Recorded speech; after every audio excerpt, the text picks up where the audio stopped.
तो दोस्तों एक बेहतरीन कॉमेडी सीरीज़ हमें देखने को मिलने वाली है जिसका टाइटल है a man on the inside. जी हाँ दोस्तों, ये एक कॉमेडी सीरीज़ रहने वाली है जो कि हमें 7 से 8 एपिसोडों के साथ नेटफ्लिक्स के प्लेटफॉर्म पर देखने को मिलने वाली है। तो आज हम इसी सीरीज़ के बारे में पूरी जानकारी आपको बताएंगे, इसके प्री प्रोडक्शन, रिलीजिंग, कास्टिंग के बारे में। तो वीडियो को लाइक कर दे। अब इसके बारे में हम जानना चालू करते हैं। ए मैन ऑन द इनसाइड एक माइकल शूर द्वारा बनाई गई एक आगामी अमेरिकी कॉमेडी टेलीविजन सीरीज है और इसमें टेड डेंसन एक सेवानिवृत्त से शौकिया निजी अन्वेषक की भूमिका में है। यह मैते अल्बर्डी की 2020 की डॉक्यूमेंट्री द मोल एजेंट पर आधारित है। 2. यह सीरीज 21 नवंबर 2024 को प्रीमियर के लिए तैयार है। 3.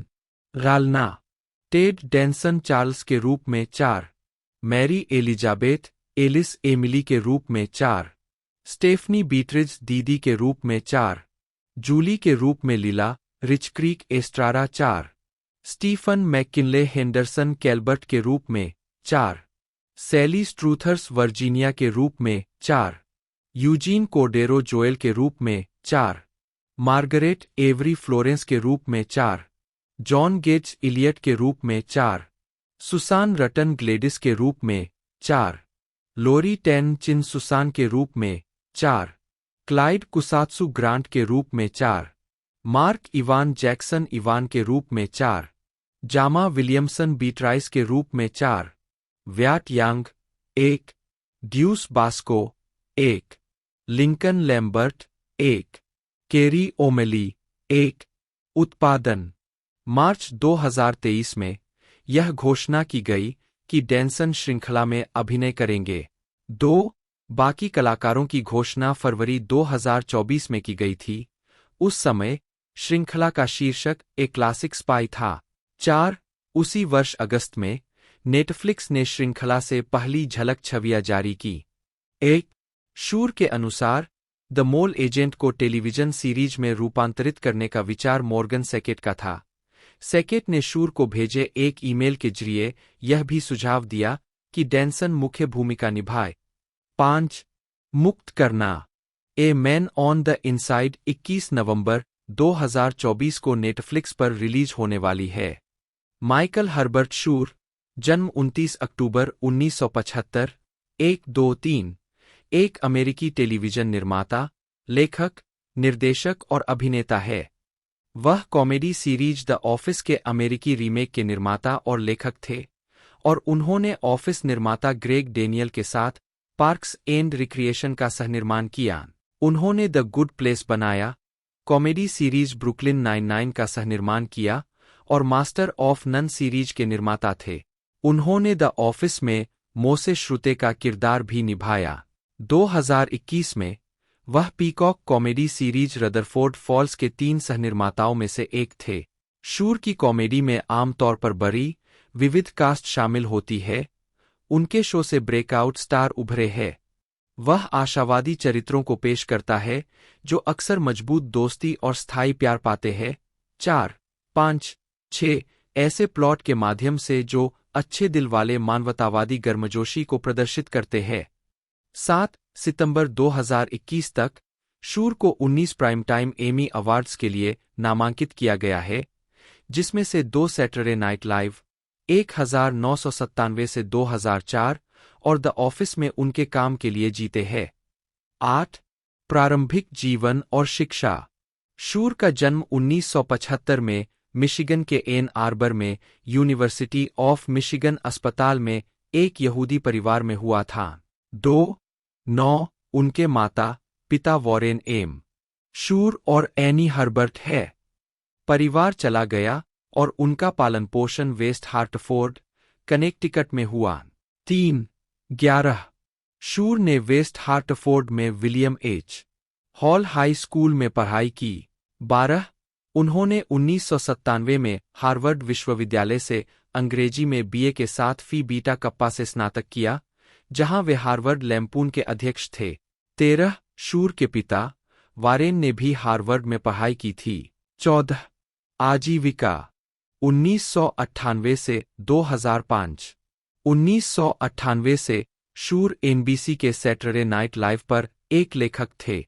15-16 वे 2001 में वीकेंड अपडेट के निर्माता बन गए। नई भूमिका में उनका पहला शो 11 सितंबर के हमलों के बाद सैटरडे नाइट लाइव का पहला एपिसोड था। 17-2002 में उन्होंने एसएनएल की लेखन टीम के हिस्से के रूप में अपना पहला प्राइम टाइम एमी पुरस्कार जीता। 8 शूर ने 2004 में सैटरडे नाइट लाइव छोड़ दिया। 18 इसके तुरंत बाद वे एनबीसी पर द ऑफिस के निर्माता और लेखक बन गए, जिसके लिए उन्होंने 10 एपिसोड लिखे और 2006 में उत्कृष्ट हास्य श्रृंखला के लिए एमी पुरस्कार जीता। शूर द ऑफिस में ड्वाइट के चचेरे भाई मोज के रूप में कई एपिसोड में दिखाई दिए, जिनमें इनिशिएशन शामिल है, जिसमें ड्वाइट रयान को अपने चुकंदर के खेत में ले जाता है, मनी, जिसमें जिम और पाम खेत में एक रात बिताते हैं, द डिपोजिशन, कोई पॉन्ड, काउंसलिंग और फिनाले। उन्होंने पॉल लिबरस्टीन के साथ द ऑफिस, द अकाउंटेंट्स वेबिसोड का सहलेखन भी किया। 2005 में शूर ने एचबीओ के द कमबैक के सहनिर्माता के रूप में काम किया और इसके 13 एपिसोड में से 2 लिखे। 2008 से 2015 अप्रैल 2008 में शूर और ग्रेग डेनियल ने द ऑफिस के प्रस्तावित स्पिन-ऑफ के रूप में पार्क्स एंड रिक्रिएशन के लिए एक पायलट पर काम करना शुरू किया। 18 समय के साथ शूर को एहसास हुआ कि पार्क्स एंड रिक्रिएशन बेहतर काम करेगा यदि वे इसे द ऑफिस से अलग बनाते हैं। जबकि पार्क्स एंड रिक्रिएशन को अपने पहले सीजन में नकारात्मक समीक्षा मिली, दूसरे में इसे द ऑफिस की तरह ही आलोचनात्मक प्रशंसा मिली।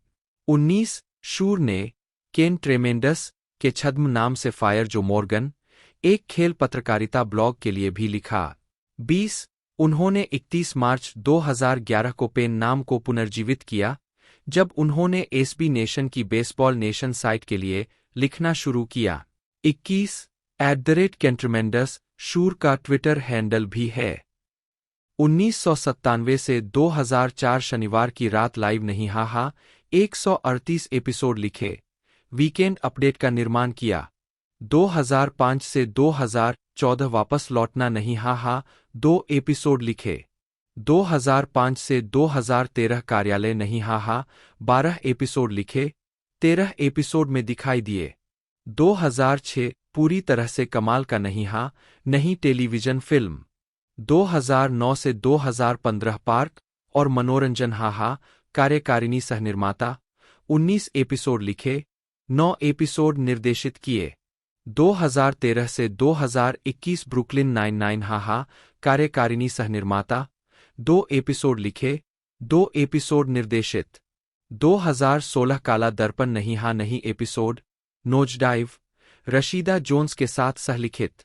2016 से 2020 अच्छी जगह हाहा कार्यकारिणी निर्माता, 5 एपिसोड लिखे, 4 एपिसोड निर्देशित। 2020 एकल माता पिता नहीं एपिसोड, यार्न और कनकर। 2021 से 2022 रदरफोर्ड फॉल्स नहीं कार्यकारिणी सहनिर्माता। 2024 अंदर का आदमी हाहा कार्यकारिणी निर्माता, वृत्तचित्र द मोल एजेंट पर आधारित। शूर ने album the king is dead के कैलेमिटी सॉन्ग के लिए उनके संगीत वीडियो पर द डिसेंबरिस्ट्स के साथ सहयोग किया। 23 यह वीडियो एस्केटन पर आधारित है, जो टेनिस कोर्ट पर खेला जाने वाला एक नकली परमाणु युद्ध खेल है, जिसे डेविड फोस्टर वालेस ने अपने 1996 के उपन्यास इन्फिनिट जेस्ट में बनाया था। शूर ने उपन्यास पर अपनी स्नातक की वरिष्ठ थीसिस लिखी। 24 और एक बार इसके फिल्म अधिकार रखे थे। 25 डैनियल जे गोर के साथ शूर ने पुलिस कॉमेडी ब्रुकलिन 99 बनाई, जिसका प्रीमियर फॉक्स पर 2013 की गिरावट में हुआ था। शो को इसके 6ठे सीजन में एनबीसी में ले जाया गया था। 2013 में जो पोस्नांस्की और शूर ने द पॉडकास्ट बनाया, पॉडकास्ट में Linda Holmes, Ken Rosenthal, Nick Offerman, Ellen अरायर, स्टीफन फेटिस, ब्रैंडन मैकार्थी, जॉय वोटो और सीन डूलिटल जैसे उल्लेखनीय अतिथि और सहमेजबान शामिल है। 201 वर्तमान 19 सितंबर 2016 को शूर द्वारा निर्मित सिटकॉम द गुड प्लेस का प्रसारण एनबीसी पर शुरू हुआ। 26 दर्शनशास्त्र और एक अच्छे इंसान होने से संबंधित अलौकिक श्रृंखला, जिसमें क्रिस्टन बेल और टेड डैनसन ने अभिनय किया, एक आश्चर्यजनक आलोचनात्मक और व्यावसायिक सफलता बन गई। 7. जिसने 30 जनवरी 2020 को अपने 4 सीजन का समापन किया। 2016 में शूर और रशीदा जोन्स ने चार्ली ब्रूकर की एक कहानी से television anthology series black mirror के एक एपिसोड नोजेडाइव के टेलीप्ले का सहलेखन किया। 27. 2019 में शूर एटीए और पैकेजिंग की प्रथा के खिलाफ WGA के रुख के तहत अपने एजेंटों को निकालने में अन्य राइटर्स गिल्ड ऑफ अमेरिका लेखकों में शामिल हो गए। 28. 2019 में उन्होंने एड हेल्म्स अभिनीत एक स्क्रिप्टेड कॉमेडी रदरफोर्ड फॉल्स का विकास शुरू किया। 29. श्रृंखला का प्रीमियर 22 अप्रैल 2021 को स्ट्रीमिंग सेवा पीकॉक पर हुआ। 30. उन्होंने IMDb TV के लिए कई परियोजनाओं पर काम किया। 31. 2019 में उन्होंने यूनिवर्सल टेलीविजन पर अपने समग्र सौदे को फिर से शुरू किया। 32. 2022 में शूर ने अपनी पहली पुस्तक how to be perfect the correct answer to every moral question जारी की। 33. 2023 में शूर सॉरी नॉट सॉरी में दिखाई दिए, जो लुई सीके के खिलाफ यौन दुराचार के आरोपों के बारे में एक वृत्तचित्र है। 34. उन्होंने टेड डैनसन अभिनीत एक कॉमेडी सीरीज विकसित की है, जिसका शीर्षक ए मैन ऑन द इनसाइड है, जो नवंबर 2024 में नेटफ्लिक्स पर शुरू होने वाली है। 35. व्यक्तिगत जीवन। शूर की शादी जेजे फिल्बिन से हुई है, जो पहले द ओसी पर एक लेखक थे और रेगिस फिल्बिन की बेटी है। उनके बेटे का जन्म 2008 में और बेटी का जन्म 2010 में हुआ। 36. 37. वह शाकाहारी है। 38. को प्रभावित। उन्हें कॉमेडी में पहली बार दिलचस्पी तब हुई जब वे 11 साल के थे, जब उन्होंने 1975 में वुडी एलेन के हास्य निबंधों का संग्रह विदाउट फेदर्स पढ़ा। शूर ने कहा कि उन्हें यह किताब अपने पिता की बुकशेल्फ पर मिली और वे सुबह 4 बजे तक इसे पढ़ते रहे। 39. उन्होंने Monty Python, David Foster Wallace और द सिम्पसंस जैसे अन्य प्रभावों का भी हवाला दिया है। Mole agent, Spanish El Agente Topo, 2020 की अंतर्राष्ट्रीय स्तर पर सहनिर्मित डॉक्यूमेंट्री फिल्म है, जिसका निर्देशन मैते अल्बर्डी ने किया है। 2. इसे वर्ल्ड सिनेमा डॉक्यूमेंट्री प्रतियोगिता में 2020 सनडांस फिल्म फेस्टिवल में दिखाया गया था। 3. 93वें अकादमी पुरस्कारों में इसे सर्वश्रेष्ठ डॉक्यूमेंट्री फीचर के लिए अकादमी पुरस्कार के लिए नामांकित किया गया था। 4. और इसे सर्वश्रेष्ठ अंतर्राष्ट्रीय फीचर फिल्म के लिए चिली की प्रविष्टि के रूप में चुना गया। 5. जिससे 15 फिल्मों की शॉर्टलिस्ट हुई। 6. सार। एक निजी अन्वेषक, रोमुलो, एक बुजुर्ग व्यक्ति, सर्जियो को एल मोंटे, चिली के एक नर्सिंग होम में अंडरकवर होने के लिए काम पर रखता है। 7. रोमुलो के ग्राहक का आरोप है कि उसकी मां, सोनिया के साथ नर्सिंग होम के कर्मचारियों द्वारा दुर्व्यवहार किया जा रहा है। सर्जियो इन दावों की जांच करने के लिए नर्सिंग होम के नए निवासी के रूप में पेश आता है। अपने प्रवास के दौरान वह बर्टा, मार्टा और रुबेरा सहित कई निवासियों से बातचीत करता है। बर्टा, जो 25 साल से नर्सिंग होम में रह रही है और कभी शादी नहीं की है, सर्जियो पर मोहित हो जाती है और यहाँ तक कि होम के निदेशक से उससे शादी करने की इच्छा भी व्यक्त करती है। मार्टा, जो मनोभ्रंश से पीड़ित है, अक्सर अजनबियों से उसे उसकी मां के घर ले जाने के लिए कहती है।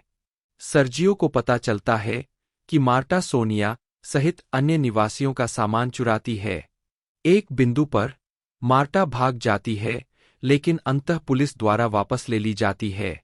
रुबेरा भी स्मृति हानि से पीड़ित है और अपने बच्चों और पोते पोतियों को देखने के लिए तरसती है। सर्जियो रोमुलो से उनकी तस्वीरें मांगता है और उन्हें रुबेरा को दिखाता है। अपनी जांच करने के बाद सर्जियो इस निष्कर्ष पर पहुंचता है कि सोनिया के साथ अच्छा व्यवहार किया जा रहा है, सिवाय एक घटना के जब नर्सें उसे दवा देना भूल गईं। वह रोमुलो को बताता है कि कोई अपराध नहीं हो रहा है और सैंटियागो में अपने परिवार के पास वापस लौट जाता है। मुक्त करना। फिल्म का वर्ल्ड प्रीमियर 25 जनवरी 2020 को सनडांस फिल्म फेस्टिवल में हुआ था। 8-9 अगस्त 2020 में ग्रेविटास वेंचर्स ने फिल्म के अमेरिकी वितरण अधिकार हासिल कर लिए और इसे 1 सितंबर 2020 को रिलीज के लिए सेट किया।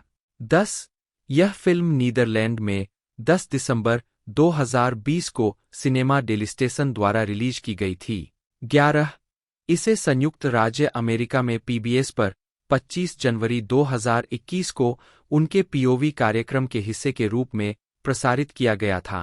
12 स्वागत। आलोचनात्मक प्रतिक्रिया। समीक्षा एकत्रीकरण वेबसाइट रॉटन टोमाटोज पर 71 समीक्षाओं के आधार पर फिल्म को 94% की स्वीकृति रेटिंग मिली है, जिसकी औसत रेटिंग 7.6/10 है। आलोचकों की आम सहमति कहती है, गर्मजोशी और मजेदार, द मोल एजेंट दर्शकों को एक मार्मिक अनुस्मारक प्रदान करता है कि नए कनेक्शन बनाने और नए रोमांच शुरू करने में कभी देर नहीं होती। 13 मेटाक्रिटिक पर 13 आलोचकों के आधार पर फिल्म को 100 में से 69 का भारित औसत स्कोर मिला है, जो आम तौर पर अनुकूल समीक्षा दर्शाता है।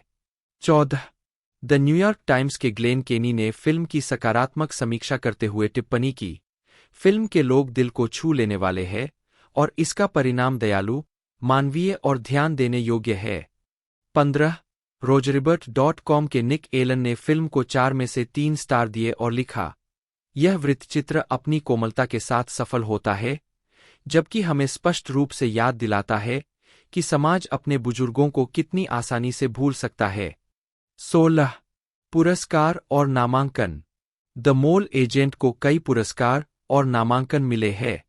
यह डॉक्यूमेंट्री गोया पुरस्कार के लिए सर्वश्रेष्ठ इबेरो अमेरिकन फिल्म के लिए चिली की प्रविष्टि थी, जो इसके निर्माण के बाद से उस श्रेणी में 18वीं चिली की नामांकन बन गई और 2015 में ला वंस के नामांकन के बाद अल्बर्डी के लिए दूसरा नामांकन था।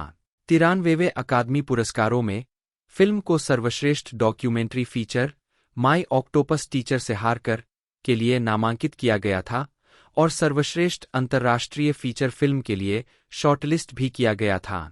मैते अल्बर्डी सोटो, जन्म 29 मार्च 1983, सैंटियागो, चिली, एक चिली फिल्म निर्माता, निर्देशक, वृत्तचित्रकार, पटकथा लेखक और फिल्म समीक्षक है।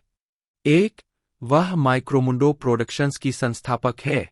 2 वह अपनी फिल्म द मोल एजेंट 2020 के लिए अंतर्राष्ट्रीय स्तर पर जानी जाती है, जिसे सर्वश्रेष्ठ वृत्तचित्र के लिए अकादमी पुरस्कार के लिए नामांकित किया गया था। यह अकादमी पुरस्कार के लिए नामांकित होने वाली पहली चिली वृत्तचित्र फिल्म थी। 3 यह फिल्म गोया अवार्ड्स में सर्वश्रेष्ठ इबेरो अमेरिकन फिल्म के लिए भी नामांकित थी।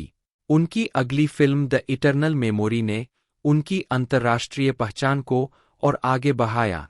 2023 के सनडांस फिल्म फेस्टिवल में इसका प्रीमियर हुआ और इसे आलोचकों की प्रशंसा मिली तथा इसने ग्रैंड जूरी पुरस्कार जीता। स्पेन में इस फिल्म ने सर्वश्रेष्ठ लैटिन अमेरिकी फिल्म के लिए 4K पुरस्कार और सर्वश्रेष्ठ इबेरो अमेरिकी फिल्म के लिए गोया पुरस्कार दोनों जीते। द इटर्नल मेमोरी को सर्वश्रेष्ठ वृत्तचित्र के लिए अकादमी पुरस्कार के लिए भी नामांकित किया गया था, जो इस श्रेणी में अल्बर्टी का दूसरा नामांकन था।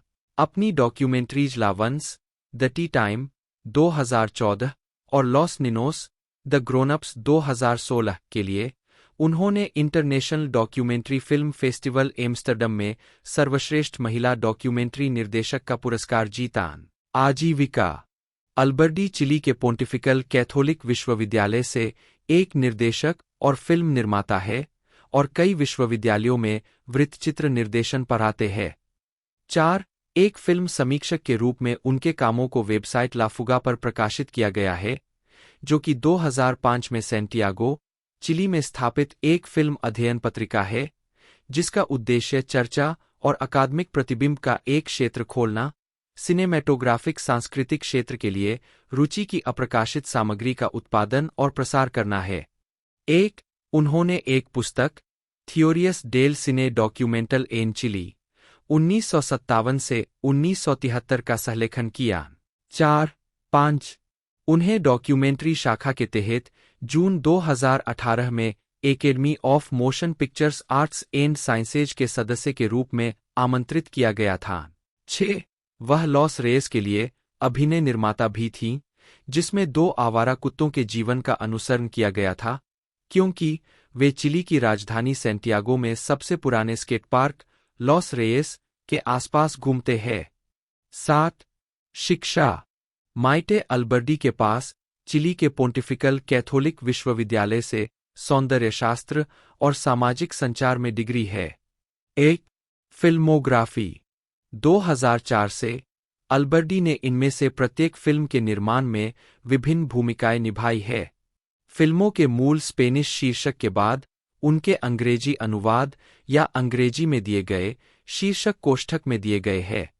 इन her place 2024, the eternal memory 2023, 8 the mole agent 2020, 9 लॉस रेयस द किंग्स 2018, 10 लॉस निनोस 2016, यो नो सोया डे एक्वी I am not from here लघु फिल्म 2016, पौधों का सेक्स जीवन 2015, प्रोपेगेंडा 2014, ला वंस टी टाइम 2014, वेरानो ग्रीष्म 2011, एल साल्वाविदास द लाइफगार्ड 2011, लास पेलुक्वेरस द हेयर ड्रेसर्स लघु फिल्म 2008, लॉस ट्रैपेसिस्टास द ट्रैपेज आर्टिस्ट्स लघु film 2005, karate down reel down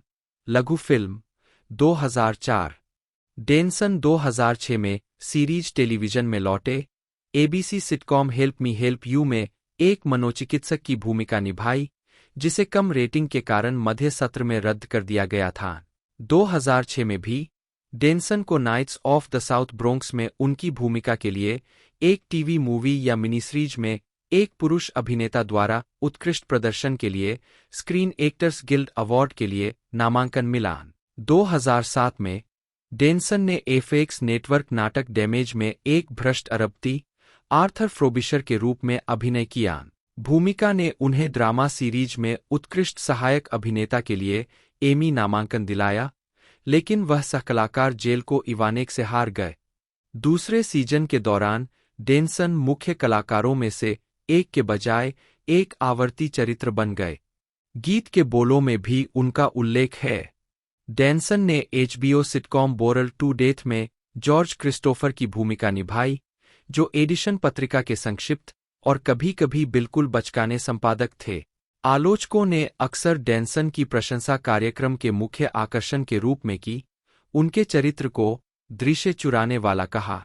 14-15 2011 से 2015 तक डेनसन ने CBS police drama CSI crime scene investigation में अभिनय किया। उन्होंने डीबी रसेल की भूमिका निभाई, जो एक नया कब्रिस्तान शिफ्ट पर्यवेक्षक था, जो पहले सिएटल में एक अपराध प्रयोगशाला का नेतृत्व करता था।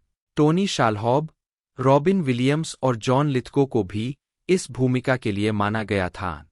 2-3-16 उन्होंने तीसरे सीएसआई स्पिन-ऑफ सीएसआई साइबर में अपनी भूमिका दोहराई, जिसे 2 सत्रों के बाद रद्द कर दिया गया था।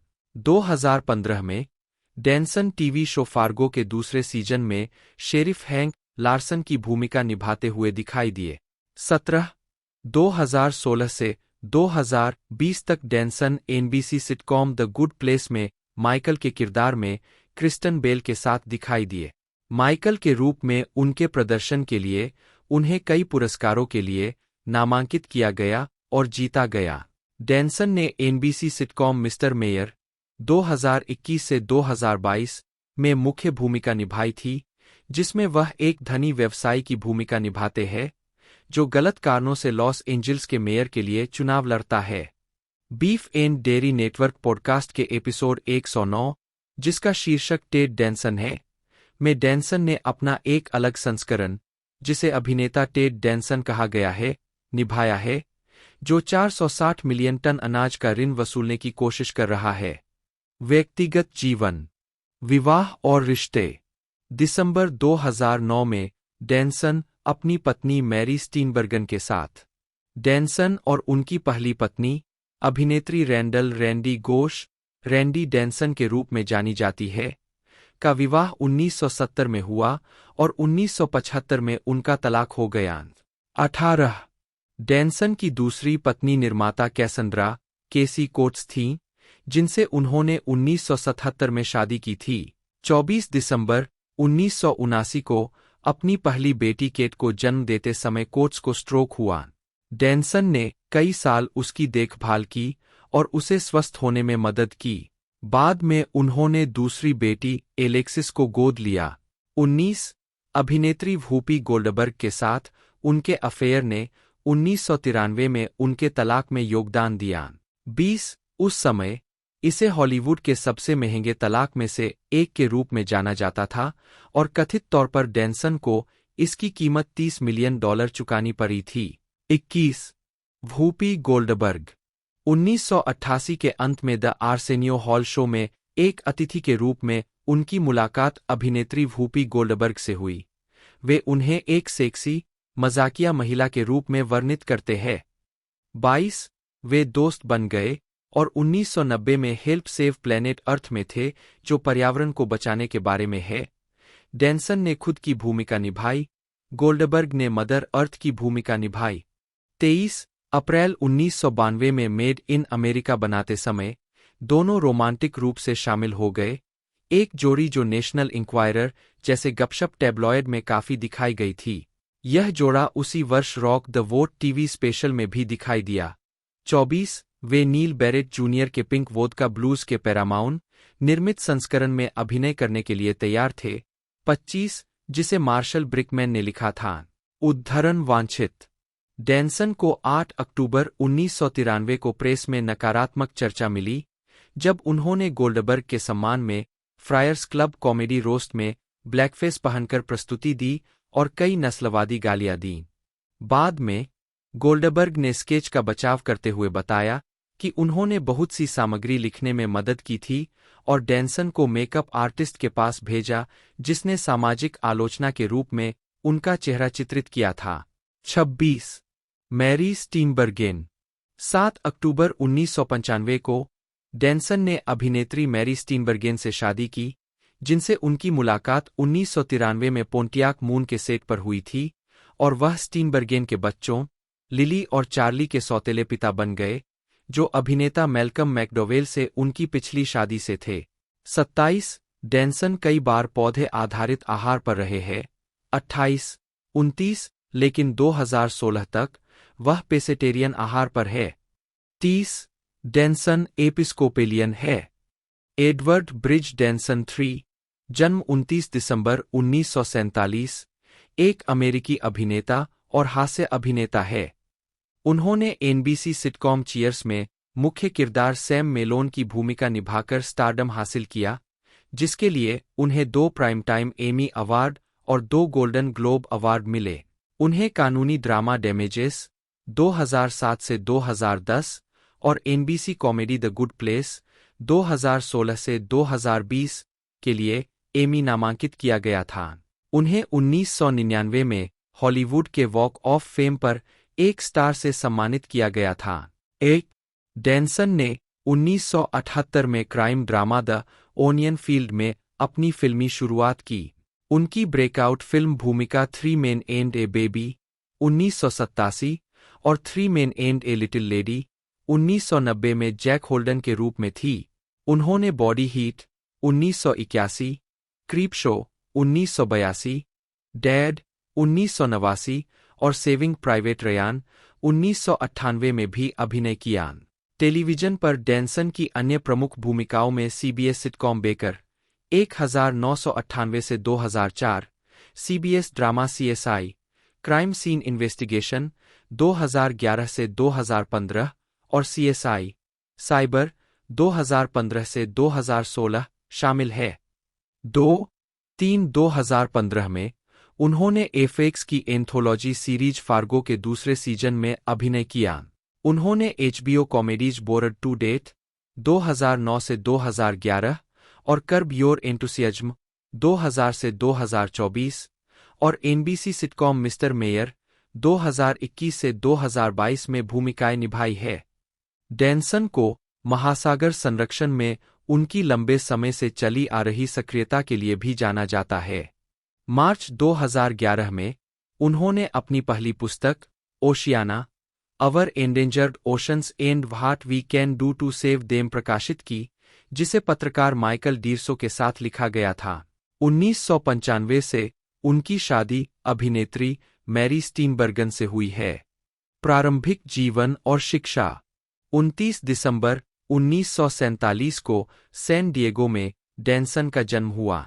उनके पिता एडवर्ड ब्रिज नेड डैनसन जूनियर थे, जो 1959 से 1975 तक उत्तरी एरिजोना संग्रहालय के पुरातत्वविद और क्यूरेटर थे।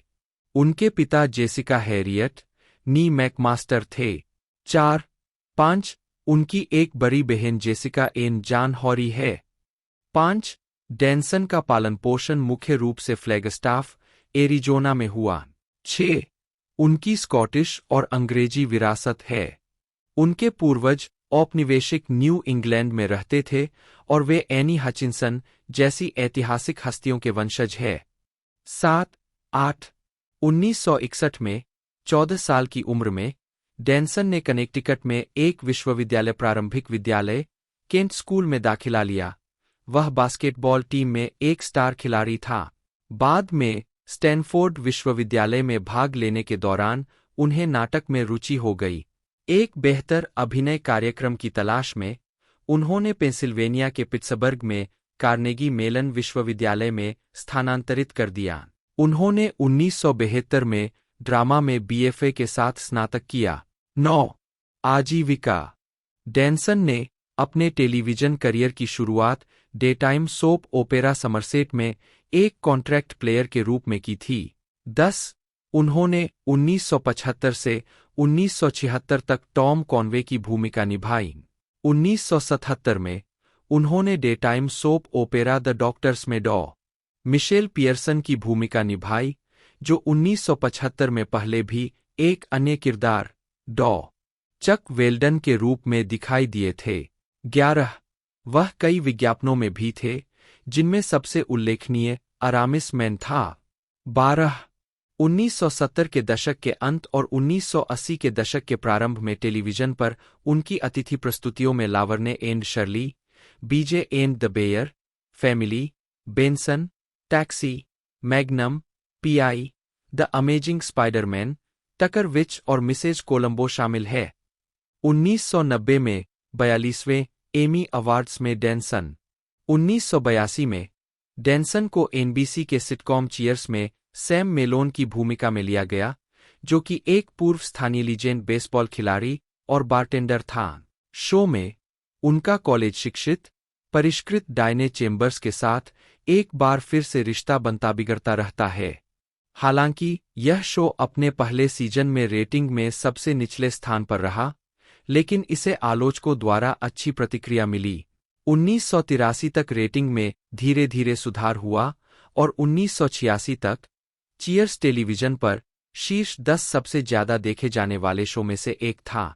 यह सीरीज 11 सीजन 1982 से 1993 तक चली, जिसमें सीरीज के समापन 20 मई 1993 को 80 मिलियन लोगों ने देखा, जो टेलीविजन के इतिहास में दूसरा सबसे ज्यादा देखा जाने वाला सीरीज का समापन था।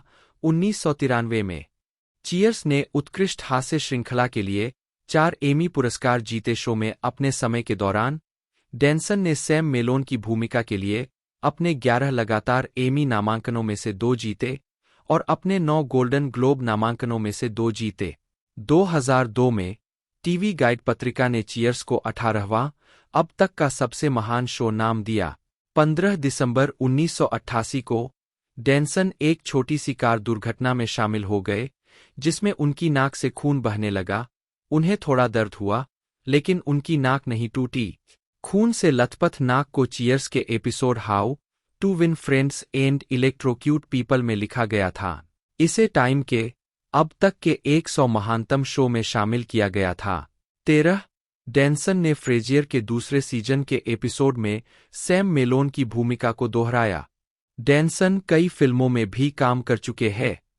उनकी सबसे उल्लेखनीय फिल्मों में टॉम सेलेक और स्टीव गुटेनबर्ग के साथ 3 मेन एंड ए बेबी, इसका sequel 3 men and a little lady और इसाबेला रोसेलिनी के साथ कजिन्स शामिल है। वह द अनियन फील्ड बैगपाइप बजाने वाले अधिकारी इयान कैंपबेल के रूप में उनकी पहली film, creepshow, body heat, little treasure, just between friends, Mary Tyler Moore के साथ, a fine mess, dad, made in America, getting even with dad, Loch Ness और सेविंग प्राइवेट रयान में भी दिखाई दिए। हालांकि वह कॉमेडी में अपने काम के लिए प्रसिद्ध थे, लेकिन वह एक ड्रामा, समथिंग अबाउट अमेलिया में भी दिखाई दिए, जो कि अनाचार के नतीजों से तबाह हुए एक परिवार की कहानी है, जिसमें डैमेजेस में उनके बाद के सहकलाकार ग्लेन क्लोज ने अभिनय किया था। उन्होंने मिनीसीरीज या टेलीविजन मूवी में सर्वश्रेष्ठ अभिनेता के लिए गोल्डन ग्लोब अवार्ड जीता और उन्हें एमी अवार्ड के लिए नामांकित किया गया। 1996 में चीयर्स के समापन के 3 साल बाद डेंसन ने अपनी वास्तविक जीवन की पत्नी मैरी स्टीनबर्गेन के साथ अल्पकालिक सीबीएस सिटकॉम इंक में अभिनय किया। उसी वर्ष उन्होंने गुलिवर्स ट्रेवल्स की एक प्रशंसित टेलीविजन मिनीसीरीज में लेमुअल गुलिवर और उनकी पत्नी के रूप में अभिनय किया। डेंसन ने सफल CBS sitcom baker, Paramount television द्वारा निर्मित, जिसने चीयर्स का भी निर्माण किया। 1999 में डेंसन को हॉलीवुड के वॉक ऑफ फेम पर एक स्टार प्रदान किया गया।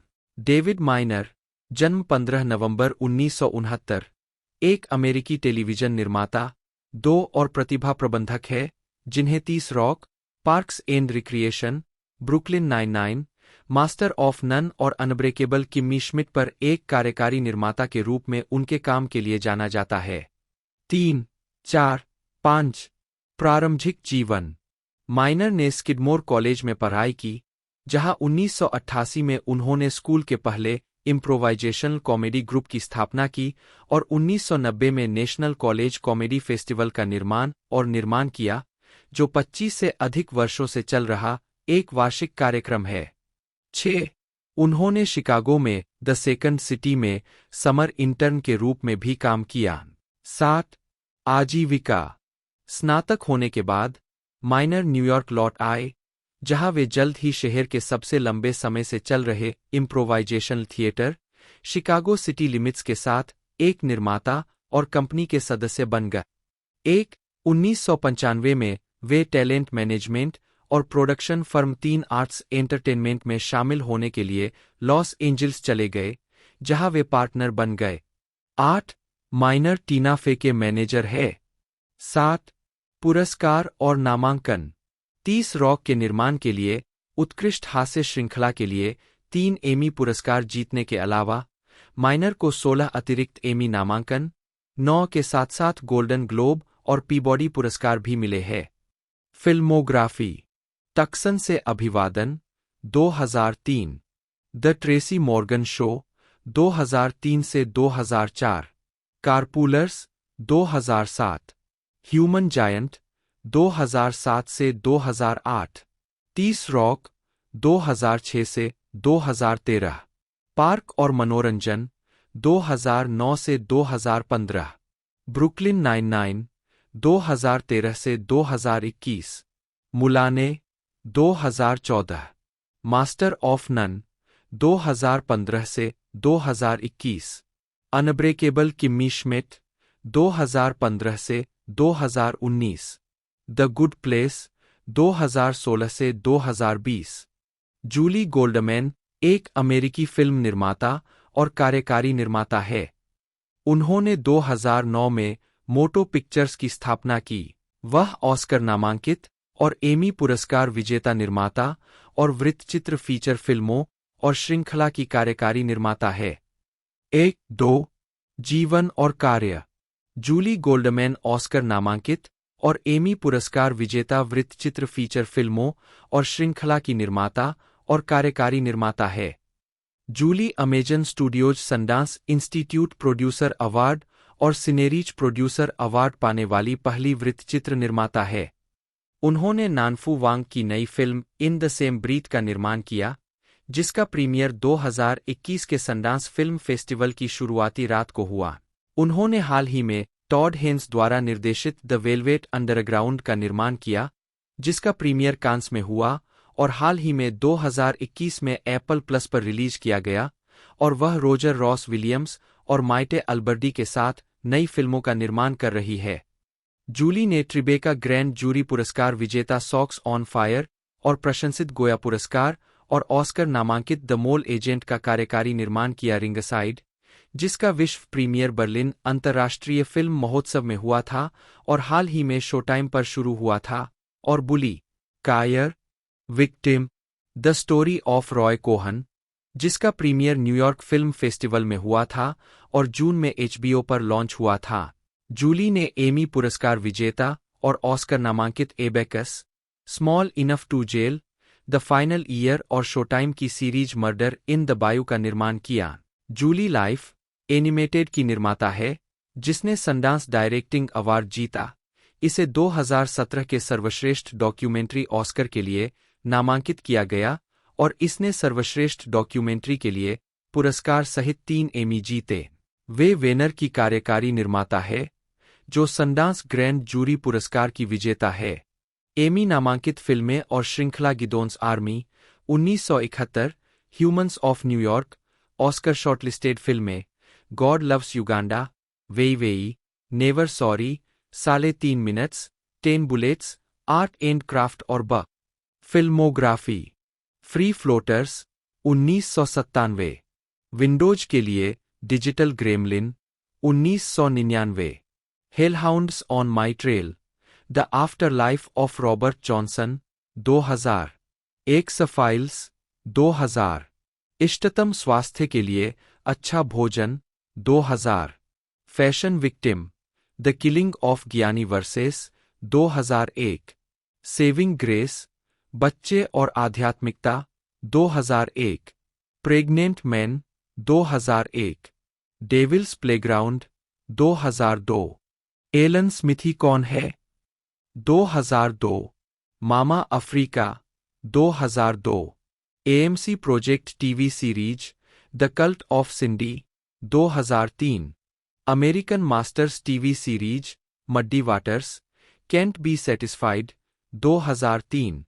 American masters TV series Hank Williams, honky tonk blues, 2004, slasher, 2004, 3 of hearts, a postmodern family, 2004, पारिवारिक बंधन, 2004, क्या बचा है, 2005, पंक, एटीट्यूड, 2005, अमेरिकी शासक वर्ग, 2005, American masters TV series Frank Gehry के रेखाचित्र, 2005, black sun, 2005, too tough to die, a tribute to Johnny Ramone, 2006, loud quiet loud, a film about the Pixies, 2006, once in a lifetime, the extraordinary story of the New York Cosmos, 2006, office tigers, 2006, bad boys of summer,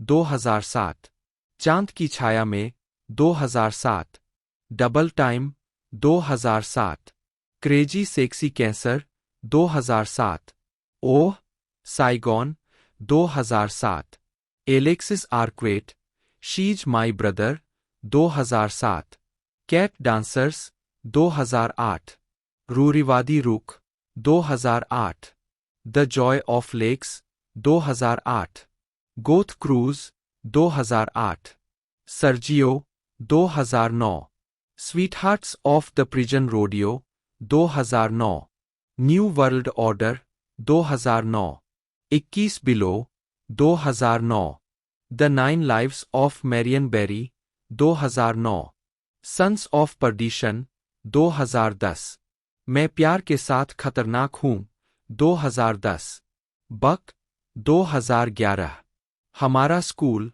2011, बेहतर यह दुनिया, 2011, Quran by heart, 2011, table पर जगह 2012, ए वेई Wei, never sorry 2012, mister baker से सावधान रहें 2012, one nation under dog 2012, God loves Uganda 2013, manhunt the inside story of the hunt for bin Laden 2013, Gideon की सेना 2013, द किल टीम 2013, हम विशाल है 2014, mission blue 2014, the great invisible 2014, कला और शिल्प 2014, 1971 2014, the yes men are revolting 2014, Florence Arizona 2014, best of enemies 2015, 3.5 minute 10 गोलियां 2015, single कैमरे के पीछे लड़की 2015, the music of strangers Yo Yo Ma और silk road ensemble 2015, Indian point 2015, the 100 years show 2015, blackface 2015, जीवन एनिमेटेड 2016, वेनर 2016, जनरेशन फूड 2016, फिल्मांकन chicken people 2016, south west of Salem 2016, enlighten us James Arthur Ray का उदय और पतन 2016, homegrown the counter terror dilemma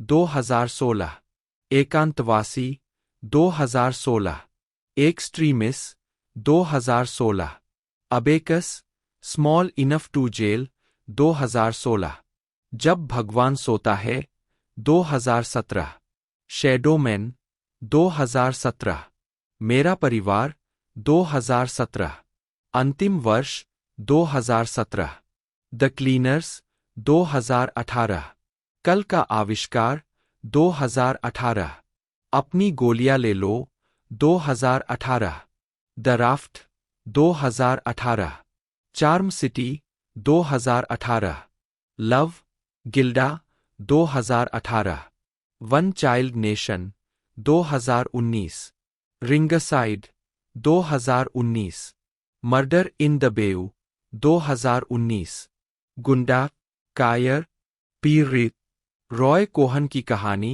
2019, humans of New York 2019, the mole agent 2020, 1000 cuts 2020, socks on fire 2020, एक ही सांस में 2021, the velvet underground 2021, Tanya Tucker की वापसी ब्रांडी कार्लिले के साथ 2022, संदर्भ 3 आर्ट्स एंटरटेनमेंट एक अमेरिकी प्रोडक्शन कंपनी और टैलेंट मैनेजमेंट एजेंसी है जिसकी स्थापना 1991 में इरविन स्टॉफ, माइकल रोटेनबर्ग और हॉवर्ड क्लेन ने की थी।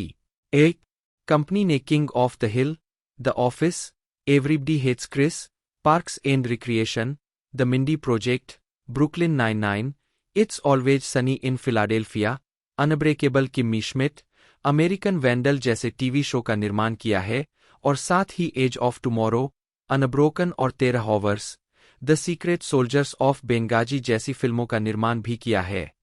2 कंपनी द्वारा निर्मित पहली film National Lampoon movie loaded weapon 1 थी, जो 5 फरवरी 1993 को रिलीज हुई थी। कंपनी ने बाद में 1993 में 20वीं सेंचुरी फॉक्स के साथ एक समझौता किया। 1996 में 3 आर्ट्स ने 3 आर्ट्स टेलीविजन को लॉन्च करने के लिए CBS और सोनी पिक्चर्स के साथ गठबंधन किया, जिसे अगले वर्ष के अंत तक भंग कर दिया गया क्योंकि यह नेटवर्क के लिए कोई भी प्राइम टाइम टीवी प्रोजेक्ट बनाने में विफल रहा। 1999 में 3 आर्ट्स टेलीविजन को NBC स्टूडियो के कार्यकारी डेविड बार्टिस ने फॉक्स में एक समझौते के साथ फिर से लॉन्च किया। 5 एरविन स्टॉफ ने माइकल रोटेनबर्ग और हॉवर्ड क्लेन के साथ मिलकर कंपनी की स्थापना की, जो सभी निर्माता और प्रतिभा प्रबंधक है। Manager Dave Becky, David Miner, Molly Madden और निक फ्रेंकेल 3 आर्ट्स में काम करते हैं।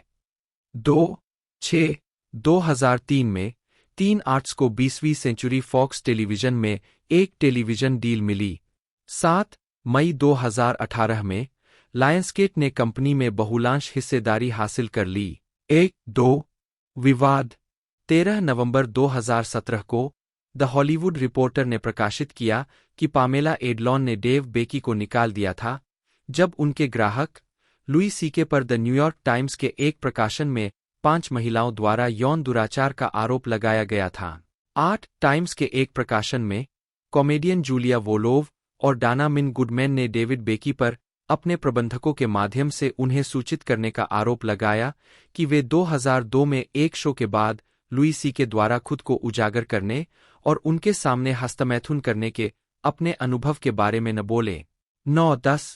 23 जून 2020 को कई यौन आरोपों के बाद 3 आर्ट्स एंटरटेनमेंट ने क्रिस डिएलिया के साथ अपनी साझेदारी समाप्त कर दी।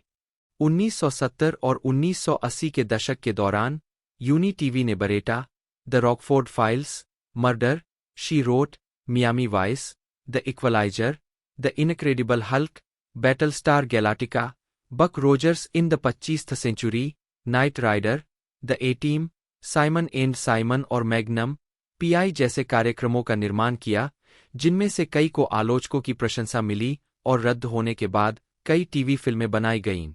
1980 में बड ऑस्टिन को टेलीविजन सीरीज बनाने के लिए यूनिवर्सल टेलीविजन के साथ एक प्रोडक्शन कॉन्ट्रैक्ट मिला।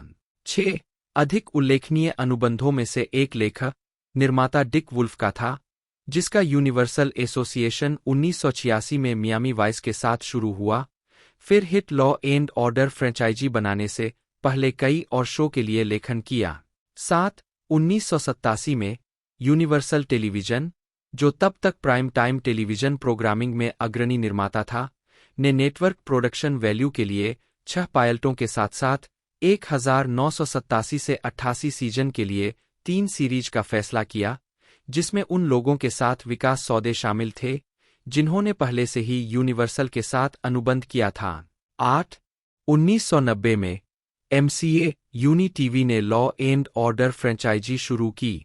1991 में टॉम थायर को यूनिवर्सल टेलीविजन शाखा का अध्यक्ष नामित किया गया। 9 1993 में पूर्व वार्नर ब्रदर्स टेलीविजन के वरिष्ठ उपाध्यक्ष प्रोडक्शन कर्मचारी स्टीवन जे. पापाजियन यूनिवर्सल टेलीविजन में प्रोडक्शन के उपाध्यक्ष के रूप में शामिल हुए। 10 1992 में यूनिवर्सल टेलीविजन ने कई नई प्रतिभाओं के साथ एक समझौते पर हस्ताक्षर किए, साथ ही कुछ लौटने वाली और मौजूदा प्रतिभाएं जिन्हें स्टूडियो में पेश किया गया था, जिनमें इवान रीटमैन, डेविड बर्क, जॉन लीकले और आरजे स्टीवर्ट शामिल थे। 11 1993 में जॉन लैंडिस के स्वामित्व वाली कंपनी सेंट क्लेयर एंटरटेनमेंट ने एमसीए टीवी ग्रुप के माध्यम से एमसीए की 3 टीवी इकाइयों एमसीए टीवी, एमटीई और यूनिवर्सल टेलीविजन दोनों में अपना अनुबंध फिर से शुरू किया था। 1996 में एमसीए को यूनिवर्सल स्टूडियो के रूप में फिर से शामिल किया गया। लगभग उसी समय यूनिवर्सल को Joseph E Seagram and Sons ने अधिग्रहित कर लिया और बाद में मल्टीमीडिया एंटरटेनमेंट और यूएसए नेटवर्क का अधिग्रहण कर लिया। 14-15 उसी वर्ष यूनिवर्सल टेलीविजन ने वार्नर ब्रदर्स टेलीविजन के साथ मिलकर एबीसी के लिए स्पाई गेम सीरीज विकसित की, जिसमें यूनिवर्सल के पूर्व छात्र सैम रेमी और रेनेसां पिक्चर्स के रॉबर्ट टैपर्ट और वार्नर के पूर्व छात्र जॉन मैकनामारा ने सीरीज का निर्माण किया, लेकिन यह लंबे समय तक नहीं चली क्योंकि यह केवल एक सीजन तक ही प्रसारित हो सकी। 16 यूनिवर्सल ने 1996 में ब्रिलस्टीनग्रे एंटरटेनमेंट की 50% हिस्सेदारी 75 से $100 मिलियन में खरीदी थी और इसमें तत्कालीन नए बीजी प्रोग्रामिंग जैसे ऑलराइट ऑलरेडी के वितरण अधिकार शामिल थे और इसमें पुराने बीजी प्रोग्राम शामिल नहीं है, जिन्हें कोलंबिया ट्राइस्टार वितरण समझौते द्वारा ग्रैंडफादर किया गया था, जैसे एचबीओ के लिए the Larry Sanders show, NBC के लिए न्यूज़ रेडियो और जस्ट शूट मी और डब्ल्यूबी के लिए द स्टीव हार्वे शो। 17 उन्होंने 1998 में बैरी डिलर को अपनी टीवी इकाई बेचने के बाद अन्य 50% खरीदने पर विचार किया। 18 यूनिवर्सल ने 1999 में बीजीई में अपनी हिस्सेदारी बेच दी और बीजीई का नाम बदलकर ब्रैड ग्रे टेलीविजन कर दिया गया। EMK लिमिटेड 1950 से पहले के पैरामाउंट पिक्चर्स साउंड लाइब्रेरी के अधिकांश हिस्से के लिए जिम्मेदार होल्डिंग कंपनी है। यूनिवर्सल पिक्चर्स लाइब्रेरी के आधिकारिक हिस्से के रूप में वे कंपनी की टेलीविजन इकाई यूनिवर्सल टेलीविजन का हिस्सा है। MCA टेलीविजन मनोरंजन 1970 और 1980 के दशक के दौरान सिंडिकेशन कंपनी MCA टीवी के पास एक प्रोडक्शन शॉप थी जो प्रोब जैसे शो का निर्माण करती थी जो ABC पर प्रसारित होता था।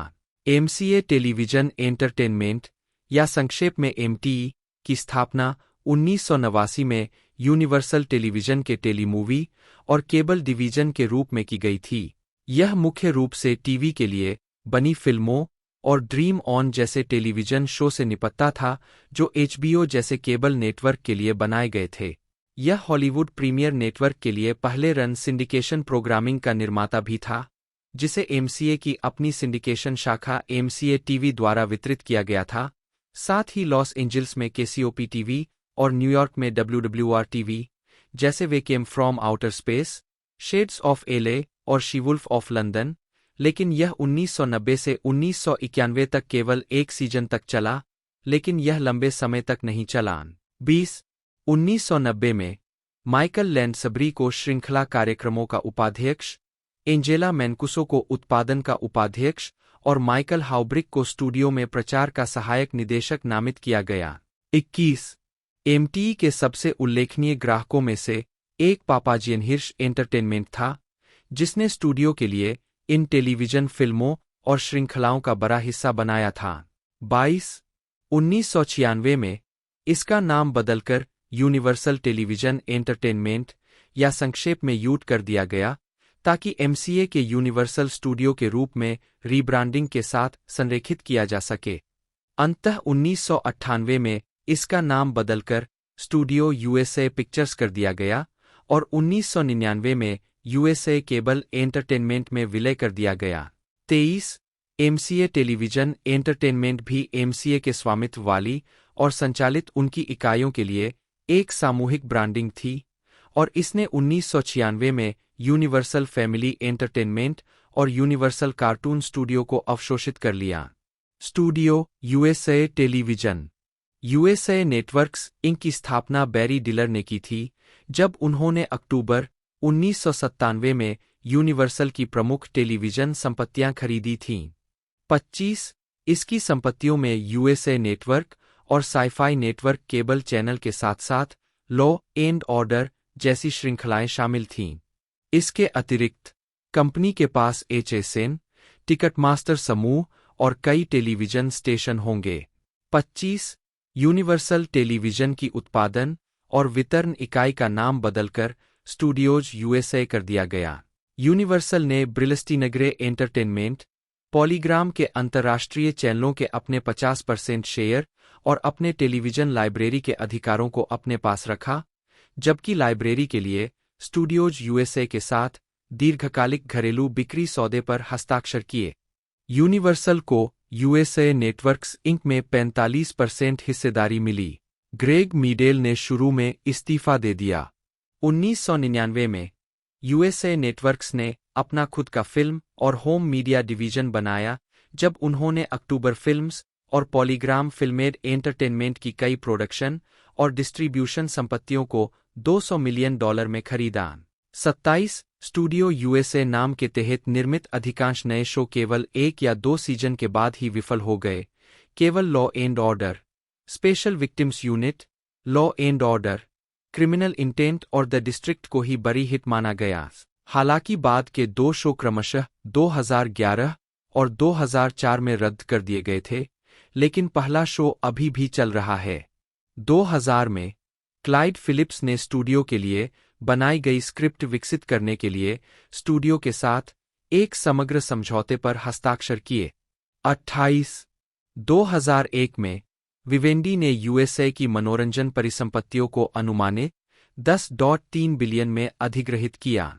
इस सौदे के तहत बैरी डिलर विवेंडी यूनिवर्सल एंटरटेनमेंट के अध्यक्ष बने। 29 यूएसए नेटवर्क को वर्तमान में आईएसी के रूप में जाना जाता है। इसके तुरंत बाद 2002 में इसे यूनिवर्सल स्टूडियो नेटवर्क टेलीविजन के साथ विलय कर दिया गया, जो एनबीसी के सिटकॉम जस्ट शूट मी के निर्माता थे, ताकि यूनिवर्सल नेटवर्क टेलीविजन का निर्माण किया जा सके। यूनिवर्सल टेलीविजन एलएलसी, जिसे संक्षेप में यूटीवी कहा जाता है, एक अमेरिकी टेलीविजन प्रोडक्शन कंपनी है जो यूनिवर्सल स्टूडियो ग्रुप की सहायक कंपनी है, जो एनबीसी यूनिवर्सल का एक प्रभाग है, जो बदले में कॉमकास्ट की पूर्ण स्वामित्व वाली सहायक कंपनी है। यह एनबीसी के नेटवर्क टेलीविजन प्रोडक्शन शाखा के रूप में कार्य करता है। कंपनी के पूर्ववर्ती एनबीसी स्टूडियोज ने पहले ऐसे कार्यों को संभाला था और कंपनी के शो का एक बड़ा हिस्सा नेटवर्क पर प्रसारित होता है। इसे पहले विभिन्न नामों से जाना जाता था, जिसमें review studio, universal pictures television department, universal international television studios USA television LLC, universal studios network programming, universal network television, universal domestic television, NBC universal television studio और यूनिवर्सल मीडिया स्टूडियो शामिल है। 2009 से उनके द्वारा निर्मित कुछ टेलीविजन श्रृंखलाओं के कॉपीराइट में इसे ओपन 4 बिजनेस प्रोडक्शंस के रूप में भी जाना जाता है। 2004 में फिर से स्थापित एनबीसी स्टूडियो और मूल यूनिवर्सल टेलीविजन दोनों वर्तमान यूनिवर्सल टेलीविजन के पूर्ववर्ती है, जिन्हें पहले एनबीसी यूनिवर्सल टेलीविजन स्टूडियो और यूनिवर्सल मीडिया स्टूडियो के रूप में जाना जाता था। कॉमकास्ट एनबीसी यूनिवर्सल का विकास। इतिहास। Review studio, review productions, review studio स्थापित 1943। संस्थापक म्यूजिक कॉर्पोरेशन ऑफ अमेरिका। मृत 1963।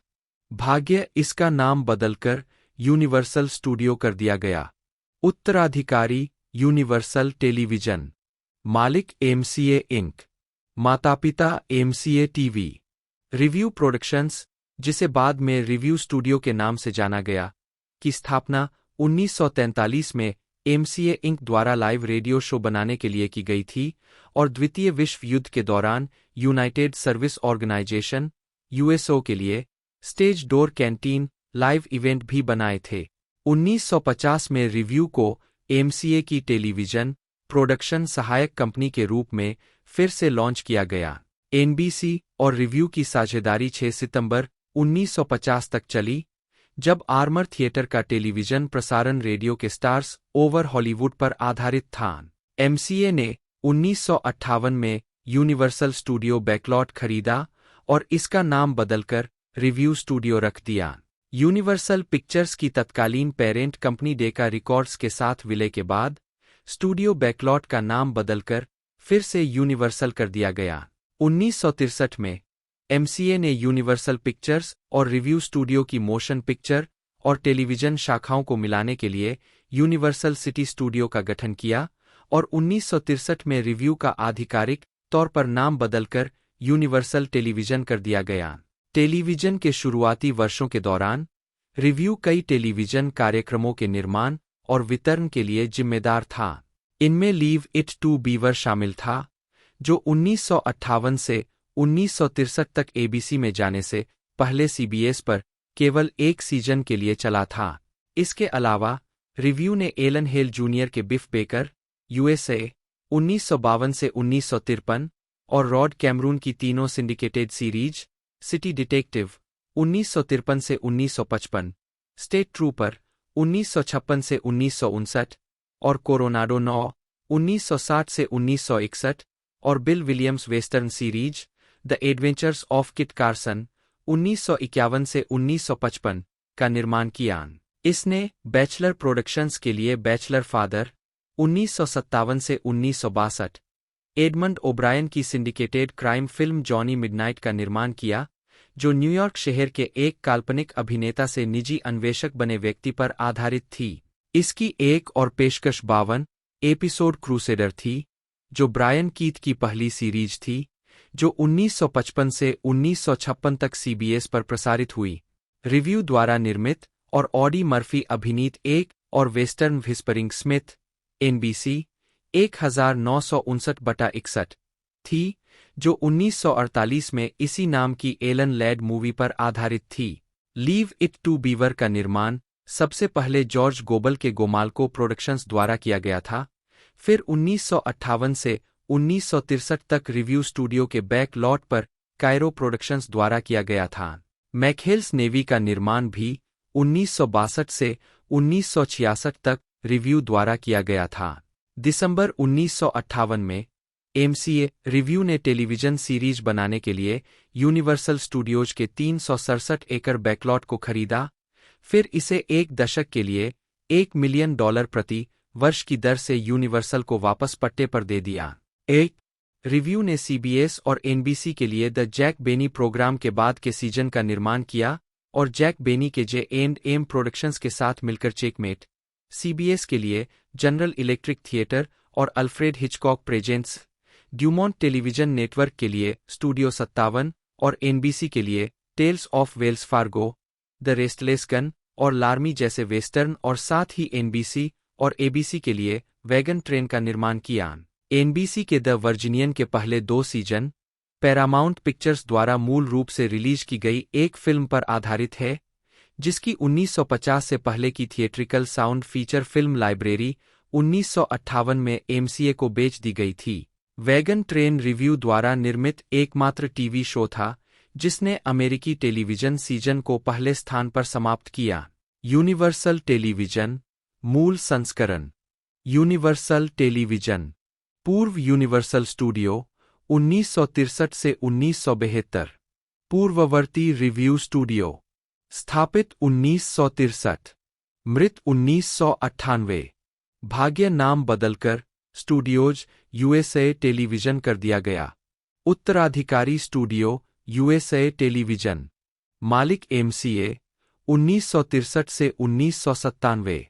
बैरी डिलर 1997 से 1998। माता-पिता यूनिवर्सल पिक्चर्स। 1962 में एमसीए इनकॉर्पोरेटेड ने film studio universal international pictures, जिसे बाद में यूनिवर्सल पिक्चर्स का नाम दिया गया, सहित डेका रिकॉर्ड्स का अधिग्रहण किया। अगले वर्ष 1963 में रिव्यू स्टूडियो को यूनिवर्सल टेलीविजन के मूल पुनरावृत्ति के रूप में फिर से शामिल किया गया। तब से उन्होंने टेलीविजन प्रोग्रामिंग में कई योगदान दिए हैं, जिसमें पहली टेलीविजन फिल्म 1964 से देखे हाउ दे रन, पहली व्हील सीरीज 1968 से the name of the game, एक अम्ब्रेला टाइटल के साथ पहली रोटेटिंग सीरीज 1969 की द बोल्ड ओन्स, और पहली 2 भाग वाली टेलीविजन मूवी 1971 से वेनिश्ड शामिल है। यूनी टीवी, जिसे आमतौर पर एमसीए बटा यूनिवर्सल के रूप में भी जाना जाता है, ने जैक वेब के मार्क 7 लिमिटेड के साथ कई शो का सहनिर्माण भी किया। 1967 में ग्रांट टिंकर, जो एनबीसी के पूर्व कर्मचारी थे, को स्टूडियो में शामिल होने के लिए नियुक्त किया गया था। उन्होंने 2 साल तक इस पद को संभाला, जब तक कि वे 1969 में 20वीं सेंचुरी फॉक्स टेलीविजन में शामिल होने के लिए नहीं चले गए, और बाद में उसी साल उन्हें एमटीएम एंटरप्राइजेज शुरू करना पड़ा। बाद में उन्होंने एमटीएम चलाने के साथ संघर्ष के कारण 1971 में फॉक्स छोड़ दिया। पॉलीग्राम टेलीविजन यूनिवर्सल नेटवर्क टेलीविजन। 1997 में पॉलीग्राम ने न केवल अपनी सिंडिकेशन इकाई बनाई, बल्कि लंबी अवधि की टेलीविजन फिल्मों और ड्रामा सीरीज के लिए एक नेटवर्क इकाई भी बनाई, जो पॉलीग्राम के पूर्व यूके आधारित आईटीसी एंटरटेनमेंट टेलीविजन डिवीजन से एक रीब्रांडिंग थी। इसका नेतृत्व बॉब सेनित्स्की ने किया, जिन्होंने संयुक्त सिंडिकेशन और नेटवर्क डिवीजनों का नेतृत्व किया। 1998 में इसने स्टूडियो में अपनी परियोजनाओं को स्थापित करने के लिए मेग रयान और उनकी प्रूफॉक पिक्चर्स के साथ एक समझौते पर हस्ताक्षर किए। 1999 की शुरुआत में सीग्राम और यूनिवर्सल द्वारा पॉलीग्राम को अधिग्रहित करने के सौदे को पूरा करने के तुरंत बाद पॉलीग्राम टेलीविजन को यूनिवर्सल के टीवी और नेटवर्क डिवीजन, जिसमें यूनिवर्सल के अंतर्राष्ट्रीय टेलीविजन संचालन शामिल थे, में शामिल कर लिया गया। यूनिवर्सल आईटीसी फिल्म और टेलीविजन लाइब्रेरी को कार्लटन कम्युनिकेशंस को और 1996 से पहले की फिल्म लाइब्रेरी को मेट्रो गोल्डविन मेयर एमजीएम को बेच देगा। इसके तुरंत बाद पॉलीग्राम टेलीविजन को यूनिवर्सल ने बरकरार रखा और बॉब सेनित्स्की को यूनिट से बाहर कर दिया। 35 हालांकि यूनिवर्सल ने ब्रिलस्टीनग्रे प्रोडक्शंस को विरासत में लेने के लिए यूनिवर्सल स्टूडियोज नेटवर्क प्रोग्रामिंग शुरू की, जैसे कि आगामी वर्क विद मी और मौजूदा ब्रिलस्टीनग्रे शो जस्ट शूट मी और द स्टीव हार्वे शो। 36 जून 2002 में यूनिवर्सल स्टूडियो नेटवर्क टेलीविजन को भी लगभग उसी समय स्टूडियो यूएसए नेटवर्क टेलीविजन के साथ विलय कर दिया गया था। 38 2003 में लेखक जॉन रिडले ने स्टूडियो के साथ एक समझौते पर हस्ताक्षर किए। 39 उसी वर्ष यूनिवर्सल के लंबे समय के अधिकारी सारा टिम्बरमैन और कार्ल बेवरली ने वार्नर ब्रदर्स टेलीविजन से संबद्ध एक प्रोडक्शन कंपनी 25C प्रोडक्शंस शुरू करने के लिए स्टूडियो छोड़ दिया। दोस्तों ये जो एक तरह से हमें देखने को मिल रही है कॉमेडी सीरीज, ये एक तरह से बेस है मैटिन एवरीडे, जो कि एक तरह से 2020 की एक डॉक्यूमेंट्री थी, उसी पर बेस ये एक तरह से मूवी हमें देखने को मिल रही है। और रिलीजिंग डेट के बारे में बात की जाए तो 21 नवंबर 2024 को इसे रिलीज़ कर दिया जाएगा। बाकी आप दोस्तों और अपडेट जानने के लिए चैनल को सब्सक्राइब कर ले। आज की इस वीडियो में इतना ही, मिलते हैं अगले वीडियो में।